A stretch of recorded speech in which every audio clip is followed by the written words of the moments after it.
What can be the connection between a marketer or a good marketer and being a connector? Ever thought of it that marketers are seen as scamming you? And what is a connector? Well, connecting you to the right, but trying to solve a problem to what your problem is, right? A connector, to be curious and ask the right questions, and you'll connect them to help solve the problem.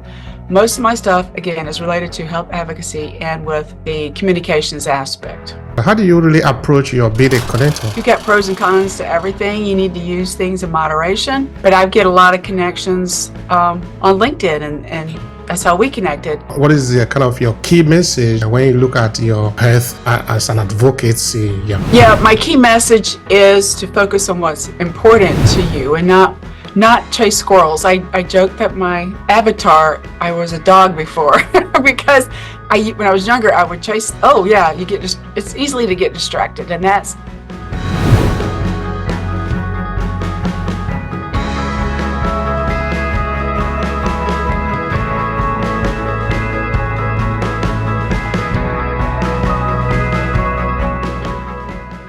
Which is about you. Tell me something about yourself. Then we're going to spend some time there just now. Please go. About me? I call myself a military brat. My mother's from France and my father was an American soldier, and he brought her to the US a long time ago, before Vietnam. So I grew up in like different areas, right? You move around a lot when you're young and as part of a military family. And I think that was good. I didn't like it as a child, but I'm glad I had that because it helped you deal with change easier, how to adjust to change, because change is normal. And a lot of people don't want to deal with change. They get stuck.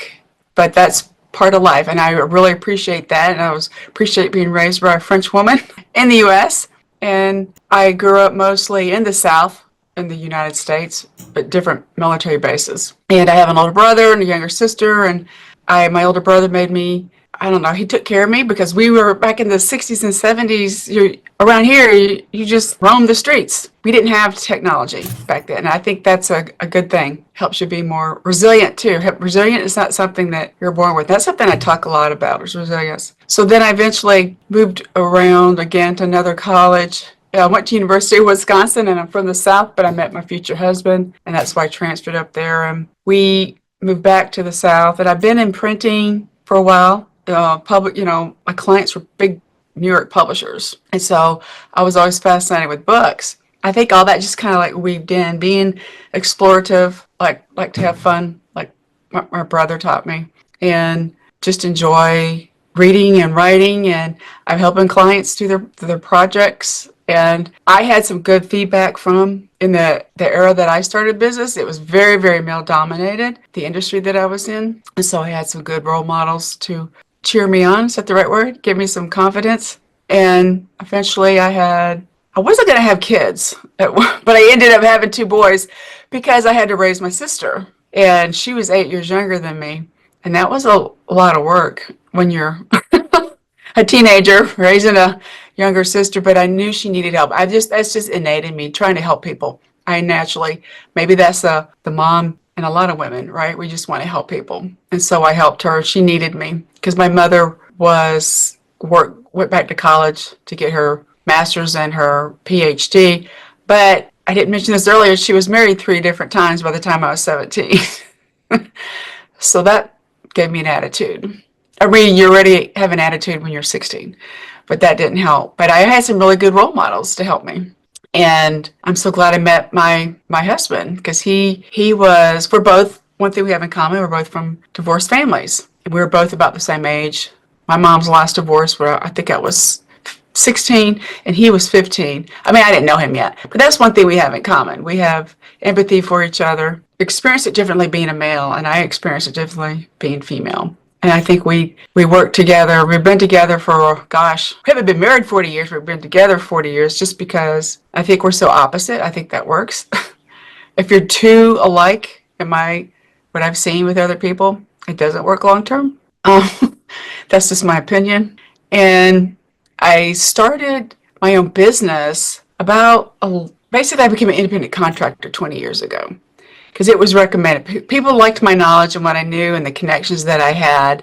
And 20 years ago, people thought I was crazy doing that. But now everybody's becoming entrepreneurs now, right? And I did it because I knew it was the right, in my gut, my instinct to do the right thing and to help people how I could. And then I became full-time with Gemini Media, my company, 11 years ago after my last cancer experience. I had dealt with some health issues too, which is, they believe, related to being around military bases as a child. There's a lot of people who, as they get older, they experience this as well. My father died from Agent Orange exposure because when he was in Vietnam, he was apparently exposed to that. But I didn't really see him that much, right? But I have a rare primary brain tumor and 2 cases of breast cancer, but it's all connected to that brain tumor I didn't know I had, which is caused by radiation exposure. But I look at the positive aspect. I think that's what helps people get through. Looking for hope, right? The path to hope, to see the light. Is that the word? And I'm not very religious, but I am spiritual. My sons were I wanted to be there for them. They were young when I was first diagnosed with this, but I became, I just wanted to be positive and enjoy the time that we have here. That's how I saw it. And my husband was very supportive. I am so grateful for that. A lot of men leave their wives when they deal with breast cancer. It's true. And he's not a selfish person. So, and he also wanted to be a good role model for his sons to not do that. That's so good. That's so good. It's funny that I joke that I was meant to be a mom boy, a mom of boys, because they are a lot different than girls. They're very, very successful young men now. I should say successful, but they're kind and compassionate, which I think is what we need to instill upon our children. And I think that their experience seeing how their father treated their mother helped a lot. And some people, talk about, just so many things that people talk about. I'll try not to read the news about the masculinity stuff. And but I think men need to protect women. That's just my personal opinion. I have my brother, my stepfather, my husband, and my sons. But at the same time, the women are supporting them because we actually do stuff. You know what I'm saying? We have these ideas and do stuff. And I've always been that kind of person. I'm very creative. I love to always write. I like to take pictures. I was an athlete as well, and I blame that on my brother because I wanted to be like him, but I was actually good at running and gymnastics, but I still run right now, which people are surprised. I am a running coach for the Atlanta Track Club, but I don't do marathons and half marathons. I'm more of a middle distance runner, which that's an example of having to listen to your body. And that helped with the healing aspect. I wrote a book about that. I've written several books, but the most recent one was about moving, how movement helped you heal mentally and physically. But you need to do movement that you are going to enjoy. Otherwise, you're not going to do it. Like if people kept telling me to ride bikes, I wouldn't do it. I mean, biking is okay, but because of my brain tumor, it's dead. I would lose my balance, right? So I have to, again, as an example of listening to your body, and running is something that I could do and I like. And my sons were active too. They're not runners like their mom. My older son was extremely fast, which I think is funny. But when they got out of high school, they don't compete. I didn't want to become a professional athlete, by the way. I had the opportunity to get a scholarship to run for Georgia Tech, which is here in Atlanta. But at the time, I'm like, I don't want to, I wouldn't enjoy it if I was pressured to do it. And I wanted to. So you didn't like to run, or you run because you had a chance to be able to do that? I didn't get that part. It's a little bit of everything. I started running because as a child, you have all this energy and you're running around naturally. But then when I got older, like in high school, I was one of the top runners in the state. I was just really good. And they were promoting girls to do this, to do more sports. I started high school in 1979, and it was rare for women to be involved. And I think they were trying to promote that, but I felt pressure. I didn't want to continue doing it for awards. I wanted to do it for fun, if that makes sense. That's why I did not accept that scholarship. And I wanted to focus on what I run for fun now, if that makes sense, to enjoy it. It's like being outside. I'm not a treadmill person. I like to be on a trail, and I have my husband with me, or one of my dogs with me. I like to run in groups, and that's why I got involved with Atlanta Track Club. But then at the same time, I get these great ideas. I get a lot of creativity. Ideas come into my mind when I do that. So right away, when I get back, I'll write it down, or sometimes I'll record myself.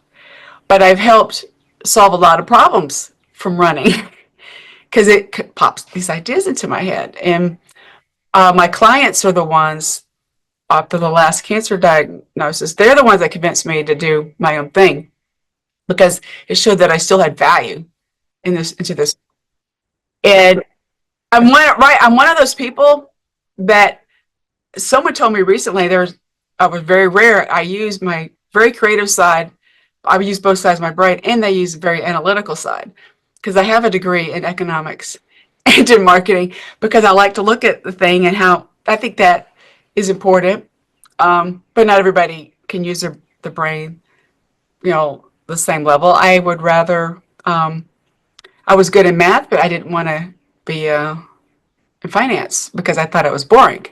Whereas marketing was very creative. You have to be creative with that. And my skill set in the business world, the corporate world, was ended up into like business development, which is growth. So it's kind of my natural thing, and it has to do with the communications and how I use your words on how you communicate with people. And you got to connect with them. And I'm not doing it in a bad way. I just got to understand and know what questions to ask rather than pitching. You know what I'm saying? Some people need to learn how to not push so hard. You got to read the signs on people's faces. I'm really good at that too. And that's what I meant by the growth aspect. I've always helped companies grow. And that's one of the things I did over 20 years ago when I became the independent contractor, was working with a new company. And then they were getting deals working with these corporations for us to handle their production and of their communications and their projects like that. So I was able to work with the corporate people to get these contracts. And then I look at the return on investment, things that they could tweak on their projects. So it's just something that I'm naturally, my kids used to not like me helping them with their English projects, their writing, because I'm so detail oriented, and I don't know why that is, but that's how I'm ingrained. But I'm nice about it. I try to be nice about it. All right. Now let's look at you. Where do you think you are more fit in, or where do you spend most of your time now? Is it, because I remember before we started to record just now, we made mention of leadership, but I understand that you are also into health because I took a look at your website. I saw that. So where do you spend much of your time at the moment in terms of what you're doing? I'm actually, I enjoy solving problems, believe it or not. Helping, like one of my clients is a global nonprofit, okay, and they need help with their print projects. Does that make sense? And I'm not helping, they're a big company globally. So I'm helping them find a solution to something. I give them feedback. And by the leadership, people want to talk to me. That's what I mean by the leadership. Especially, I'm also a health advocate, okay? I'm using both sides of my brain because of what happened to me. And I've just did my first TED Talk 2 weeks ago up in, because they like. How was it? It was scary as heck, but it turned out fine. It's not public yet because the actual TED organization has to edit and then put it on there. But that's just something because they tell me I'm a good communicator, and that's probably why I help solve problems. But now in this stage of my life, I want to continue sharing stories. I think stories and being creative are important, and that's kind of why I like. And why do you think stories are important? What is important about stories? We can learn from them because people think they're the only, alone in this world, and they're really not. And that's kind of why some people, it was my sons that actually convinced me to share my story start a blog. It was them, not me. I'm from that generation where we didn't share, but I'm learning a lot from sharing my story of myself and from others. And people reach out to me because it inspires them. People think it's amazing that I'm still here because of the health issues I dealt with. But a lot has to do with, I think, listening your body and mind together. You know what I'm saying? It deals with different aspects. But I like to help right now. I understand who knows what's going to happen with physical products. So the digital, that's why I started doing stuff, helping with the writing and doing digital projects, if that makes sense. And I can just look at a problem, and for some reason, if I can't figure it out, I'll refer a client to somebody else. So you're kind of a connector, as it were, something like that. Yes, I'm a good connector, and people say that I'm a good leader. I've been told that, and I'm just naturally. I've never wanted to be an actress, but I'm naturally good on stage. That's why the TED thing was kind of hard, because you have to be stick to that talking point, and I can easily go off rail a little bit. So that was good. But you just got to have some guardrails too. That's why I don't put everything I think about out in public, but I do give feedback to people if they ask me. I don't want to give feedback to people and to offend them, right? Only if they ask me. And then that's why I mentioned the growth aspect. I have clients come to me who want me to help them grow their sales. That's really what it is. I meant by growth, because I worked in the corporate side, and there's pros and cons to that too. Correct? And I never wanted to be a CEO of a big company, but I am a CEO of a very small company. But at least you're still a CEO. Right, but that's just you got to find what makes you comfortable. And I think that is what I've learned. And some people, they want to be like everybody. I'm a believer I've had people tell me I'm very authentic. That's why they like talking to me. I'll give them, like I said, I tell them the truth, but I'm nice about it. That's why I'm saying I'm authentic. Because if it's a good idea, go for it. It's just so many options out there in this world, and I think that's what's overwhelming to people, especially my age. I have a degree in marketing, and I swear to God, it changes every 3 to 6 months, right? And so that's why I don't focus on marketing strategy anymore. I'll help somebody, I'll give them some feedback, and then I'll help them do the steps, if that makes sense, to help them get there to that point. And marketing. Now, in terms of marketing, I think somebody might be trying to say what can be the connection between a marketer or a good marketer and being a connector. What do you say about that? I think a lot of marketing people have a bad reputation because there's this woman I met recently. Her name was Mara Einstein. Excuse me. She is related to Albert Einstein.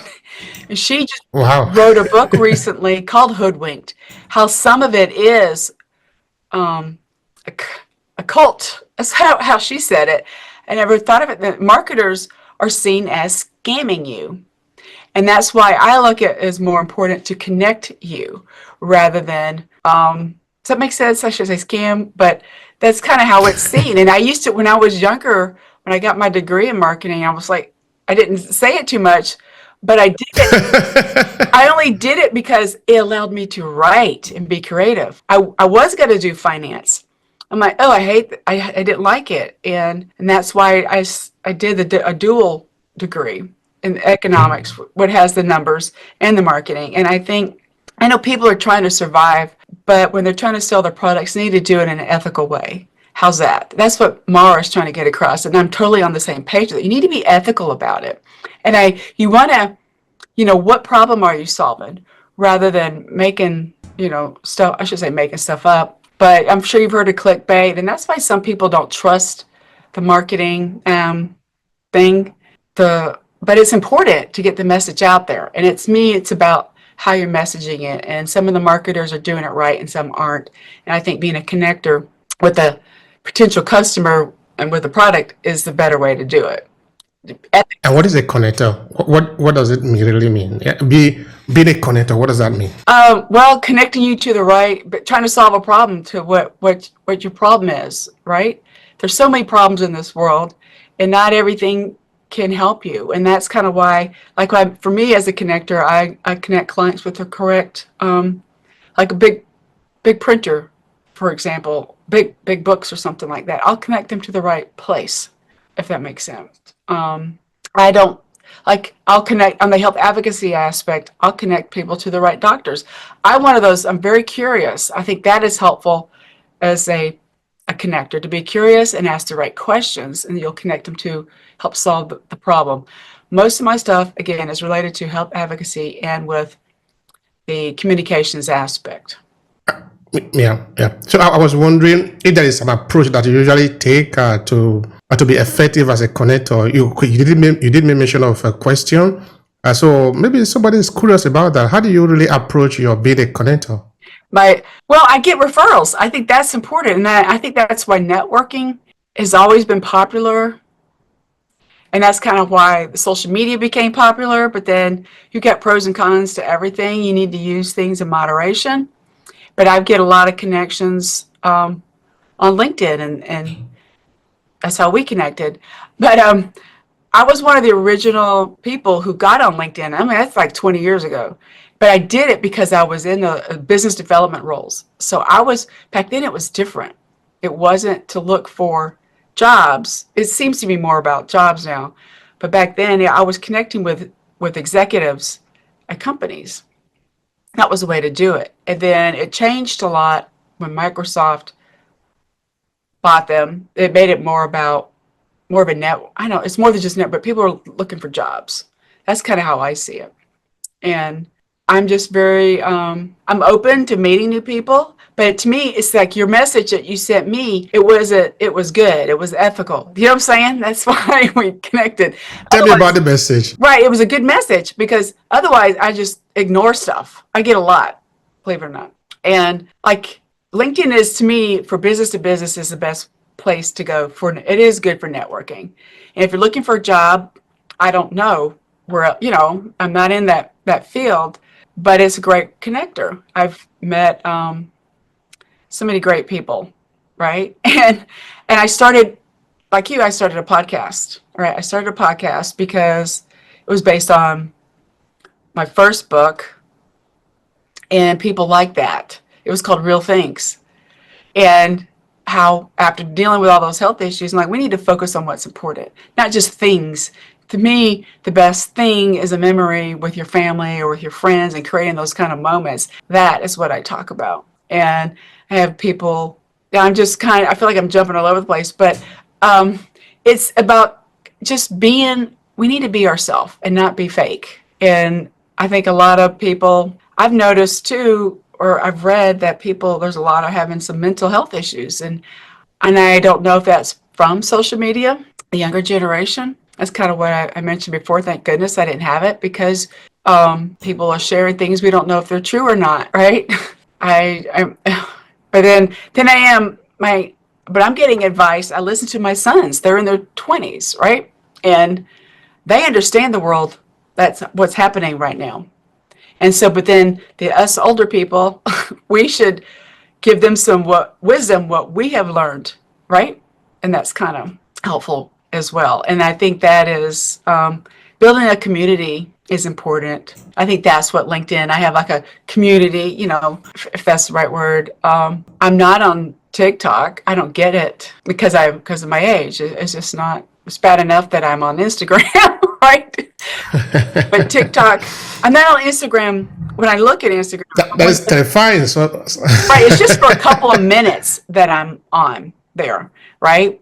And I have post stuff occasionally from my page, and it was recommended to me, by the way. You've heard about all this stuff about branding, but it's better to.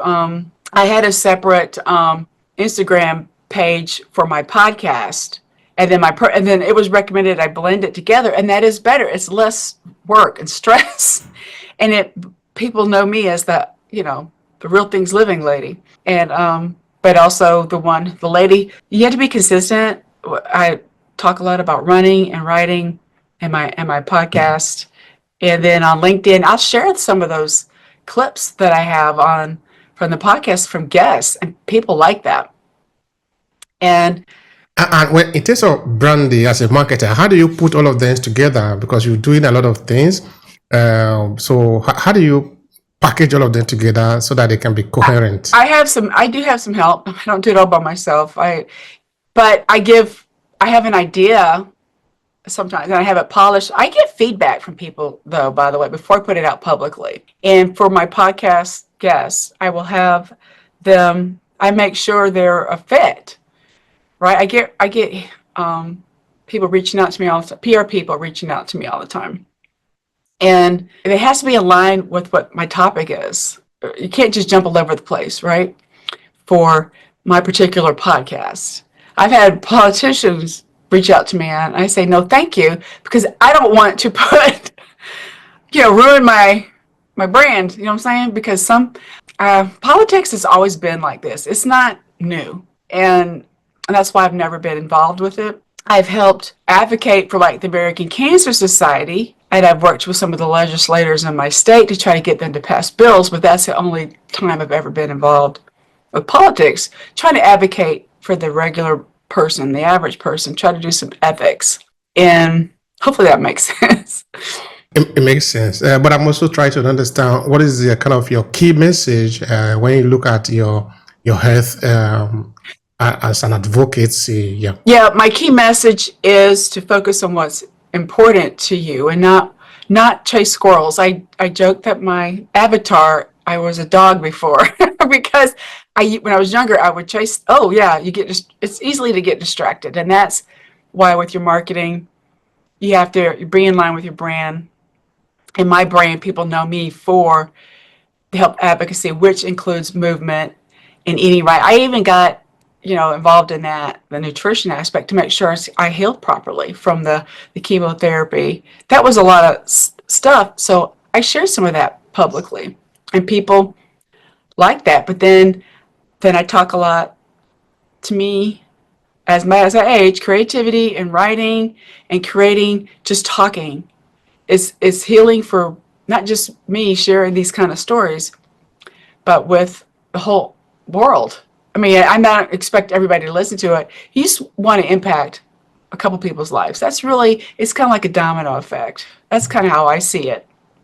And that's why. All right, when you say healing, that right, creativity is healing. Can you expand on that a bit? Because as a writer, I understand what you mean, but there are some people who do not understand that part. Could you say something more about it? Like healing for some people, it's not for everybody, but healing helps get these thoughts out of your brain onto some. You can type it or you can write it down with ink, in paper, but it helps get that out. A lot of people hold stress inside.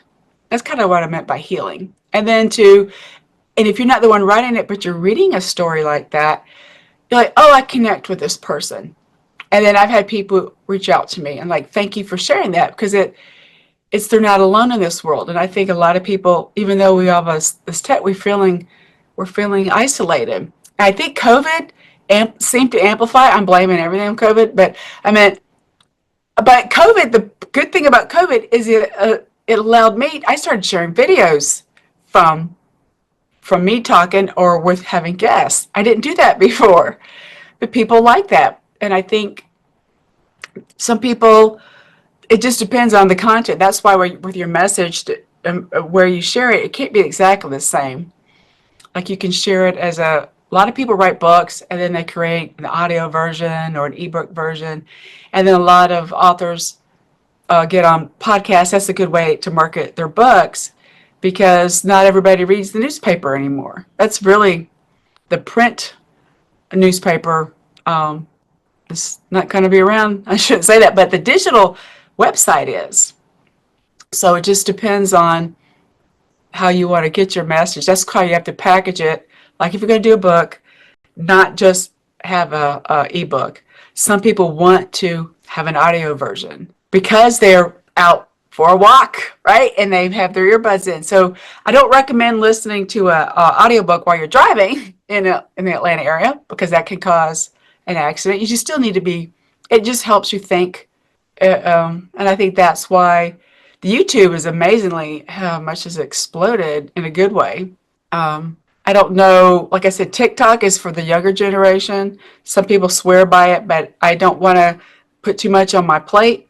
It's enough for me to do LinkedIn, YouTube, and Instagram, because that's how I share my message, and my newsletter, which is basically people who have bought my books. That's what it is. You can sign up for my, on my site, but they see what I'm about before they sign up. That's kind of why we have it. And I have someone help me do that website, because I couldn't expect my tech son to do it all the time. He's gone. I'm just kidding. But man, I know enough to be dangerous. I joke about that, but that's why you need help. You want to make sure it's polished. And it's okay to put some rough drafts out there. And that's like with a book. I'm using books as an example. You can have what's called a beta reader, have them look at it, read it first, and give the author feedback before you publish it publicly. Because it doesn't matter how many, you wrote it and you have a couple editors look at it, you don't know if it's the message is going to be 100% correct. So that's what is important. And then the same with videos. You got to take that content and have it edited, if that makes sense. and Make a lot of sense. Yeah. And for people that maybe want to connect with you because they have seen you and they want to connect with you, what is the best way for them to reach out to you? Reach out to me. Probably if you're business to business, reach out to me on LinkedIn. It's my name, Brigitte Cutshall. If you want to see my running stuff, you can reach out to me on Instagram, or you can just go to my website, which is my name, and then you can sign up for the newsletter. All right. Thank you so much, Brigitte. It'll really be a pleasure talking with you. Now, as a final thought, as a final message to the people that have listened to you, how would you like to conclude the conversation? Yeah. I just want to remind people, be yourself, and follow I know that sounds cheesy, follow your passion, but it's true. You got to make some money, but you can do it as a hobby.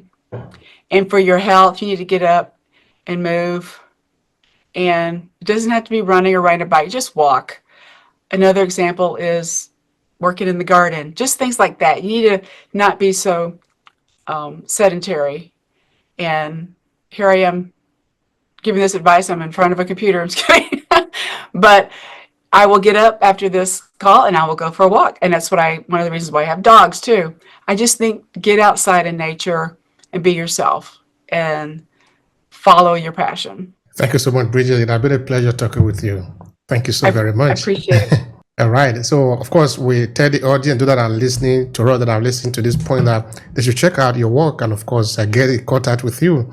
This is what it's all about. It is important. We all need one another. So, yeah. We have the message. The connection. Yeah. I'm all about being creative and writing, and it's just so important. And you never know. And Zoom allows us to connect across the world. Absolutely. So let's make use of it. All right. So thank you so much, Brigitte, again, and have a wonderful, wonderful time. Thank you, and have a great rest of your day.